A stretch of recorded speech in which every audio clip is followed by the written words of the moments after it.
Hey guys, what's up? Hope you're having a fantastic day so far, and I am finally back to making new videos. So this past week, I was visiting family in Virginia, so I wasn't putting out any new videos.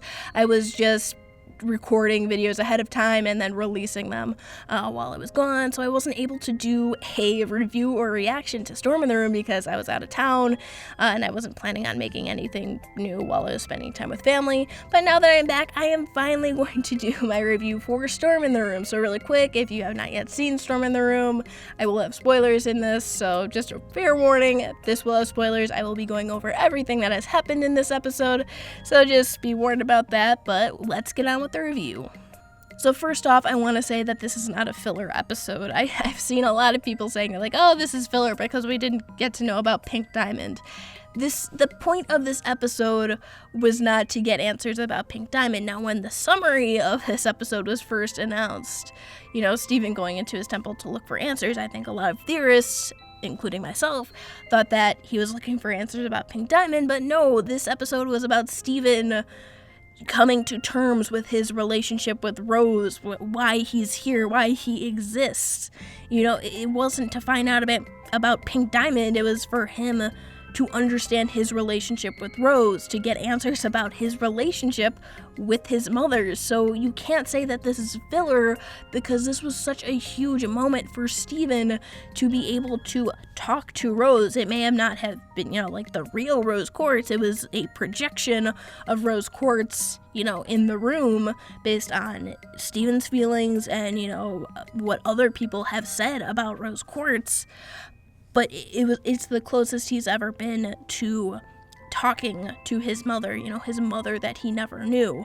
And, when he's like calling her a liar and everything like that, it's him working out all these feelings and emotions that he's kept bottled up for a very long time now. So you can't call that filler for him to have that huge of a moment in his character development. To say that's filler is absolutely ridiculous, but I'm getting a little bit ahead of myself here. So the episode starts off where that 2-minute clip that was leaked early began, which was Connie's mom wasn't answering her phone to pick her up, so Steven offers to let Connie stay until, either her mom or her dad picks her up. I honestly don't know why Connie didn't call her dad, but whatever. So eventually, Connie's mom makes it over to Steven's house, and she's like, I'm so sorry, but I had to fill in for another doctor. Surgery went longer than, it was supposed to, and then, my patient took my charger, and, my phone died, so I couldn't contact you. And Steven has to watch all of this unfold in front of him, basically, this mother-child relationship that he's never known, what having a mother is like. And this really sets off, what the point of this episode is going to be, which is Steven coming to terms about his relationship with his mother, Rose Quartz. So he goes into the bathroom, and he finally takes off that zoo outfit that he's had on. And it's really crazy to think that all these episodes have pretty much been in a row, within a couple hours pretty much of each other, which I don't think there's been any other Steven Universe episodes where several episodes have been immediately after each other, all taking place within a couple hours. So I mean, that's pretty cool because pretty much since the Steven bomb, all the episodes have been, one right after the other, which is pretty awesome. So, Steven's looking in the mirror, takes off, the earrings from the zoo and everything like that, and just, that shot of Steven looking in the mirror, you can see, how much is going on, in his head and his thoughts and everything like that.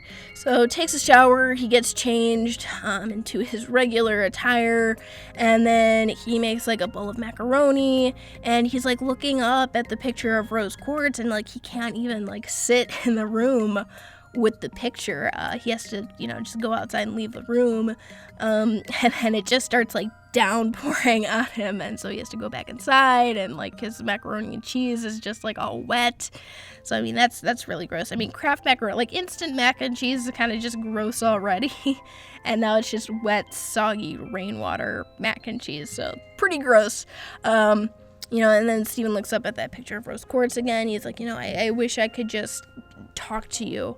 And then this causes the Rose's room, to open up, and he goes inside. And he's like, I want to talk to my mom.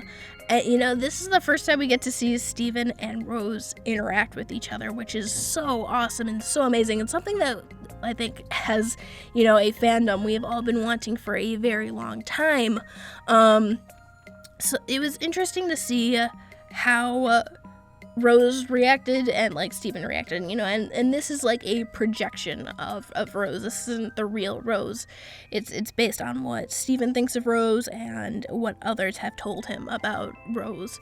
And Steven's very kind of nervous and just unsure of how to react, because Rose comes up and she's just hi Steven, very genuine, and he doesn't really know what to do. He's like, hey, it's nice to meet you, and it extends his hand for a handshake. He just doesn't know what to do. He doesn't know how to handle it. And you see them play video games and sports and everything like that, and it's kind of funny because the show poked fun at Rose, how she thinks everything is so marvelous and wonderful and amazing. The video game, she's like, oh, that sounds marvelous, and then with the sports, she's like, oh, well, sports are beautiful. And it was just funny. It was just nice to see the crew members kind of poking fun at how Rose is in the show, or at least what we've seen of Rose so far in the show. So that was pretty funny. And then we get a random Charlie Brown moment thrown in there. I don't know why they decided to do that, but we know from Kindergarten Kid, that was pretty much a Roadrunner at Coyote and Roadrunner. Parody of that, so I guess this was a Charlie Brown. I mean, some people thought it was really cringy. I just kind of thought it was funny and just kind of random. I didn't cringe at it, but I mean, it was a funny moment. I don't know why Rose would do that, because it's not a Rose thing to do, I guess. Again, this is Steven's, imagination, I guess, if you will, of what Rose would do. So I guess he could see Rose playing kind of a trick on him like that.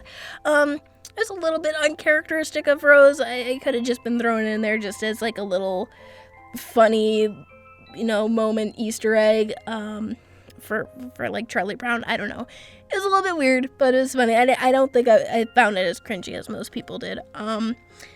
And then from there, we get Rose and Steven just kind of having an honest talk, and just, Steven, I haven't done this before. Why haven't I done this sooner?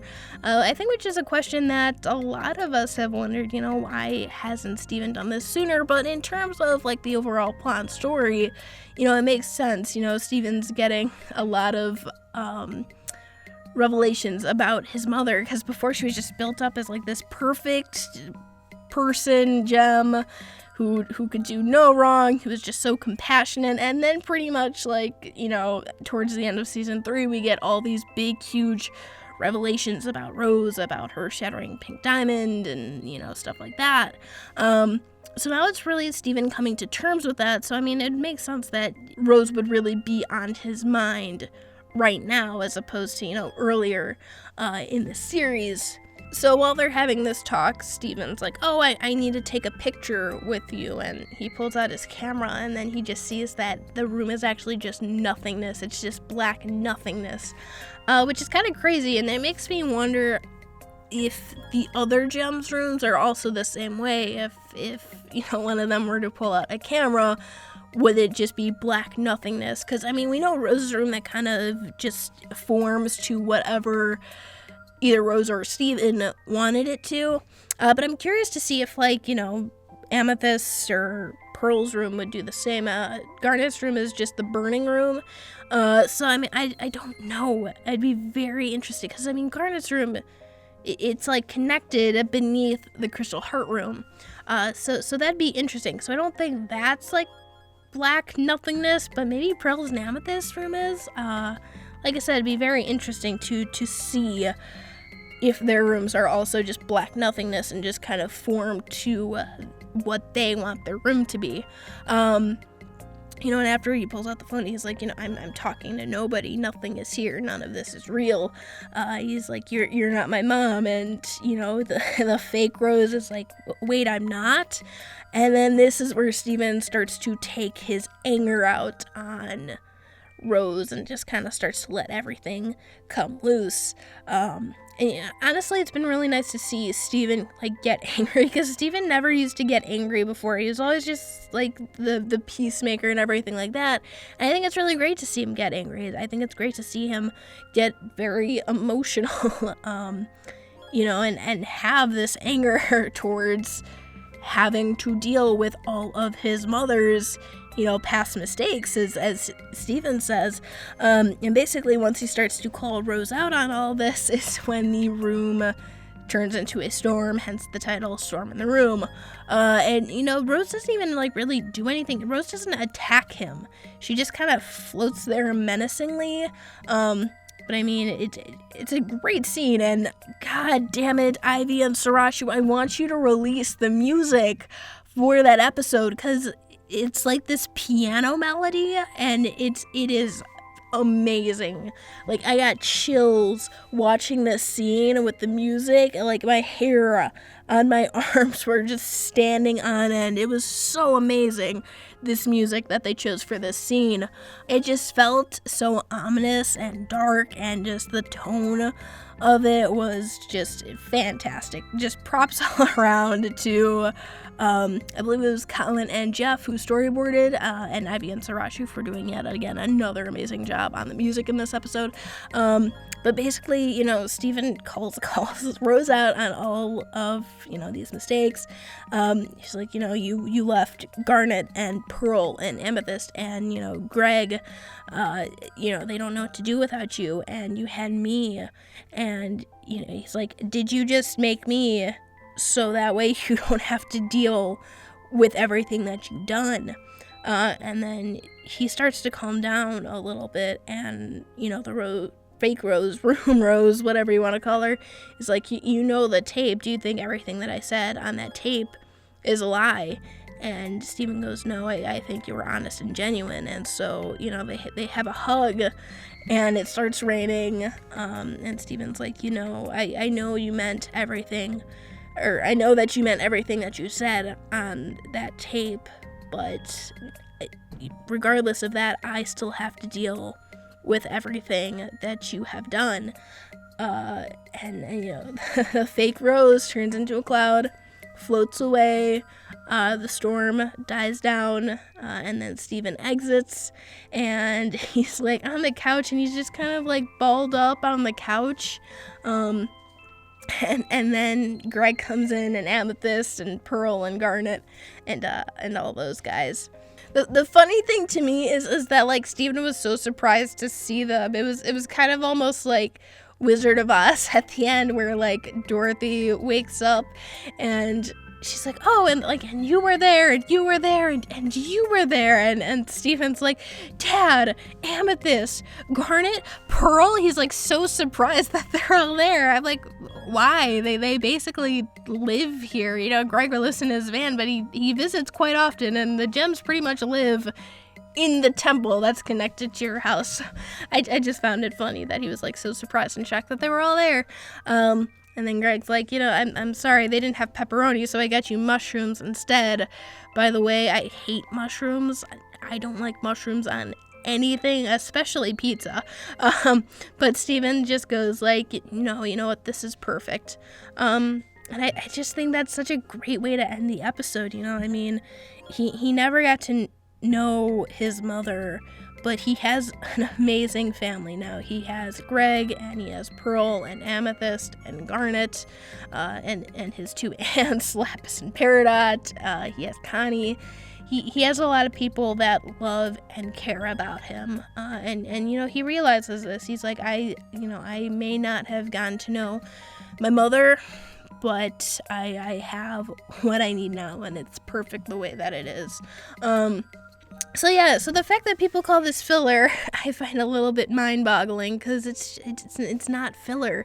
You can't say that the main character having some sort of interaction with his mother, who we never got to know in any way, it may have not been the real Rose, but he had contact with her. He got to feel what it's like talking to his mother, and he got to release all these bottled up feelings and emotions and just come to terms about what his relationship with his mother is and why he exists.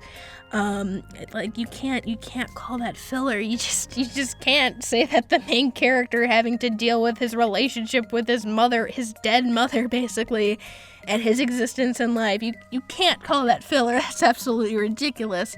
But yeah, no, just overall, this was such a fantastic episode. I mean, this was a feels episode. I mean, I wanted to cry so badly during this episode, but when I was watching it, my niece and my nephew were there, and I didn't want to start crying in front of them because they'd be like, why are you crying right now? So I couldn't cry. I felt like crying. Hit me in the feels. Really good feels episode. But I mean, this was such a fantastic episode. It was so great. And hopefully we get to see some more Rose and Steven episodes, kind of, maybe in a similar way. I know that it may have been the day of or the day after Storm in the Room got released.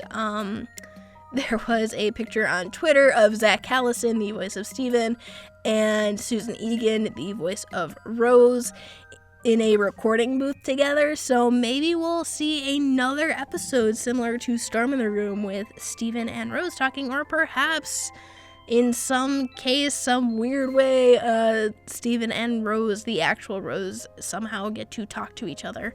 So that'll be interesting. So super excited. Really loved this episode. It's not filler, guys. Not filler. You can't call this filler. But yeah, so overall, really great episode. Really enjoyed it. I would love to know what you guys thought of this episode. Because like I said, I really enjoyed it and it just hit me in the feels. So leave me what you thought of this episode in the comments below. But thank you so much for watching. Be sure to like, comment, and subscribe for more Steven Universe related content. And until next time, guys, take care.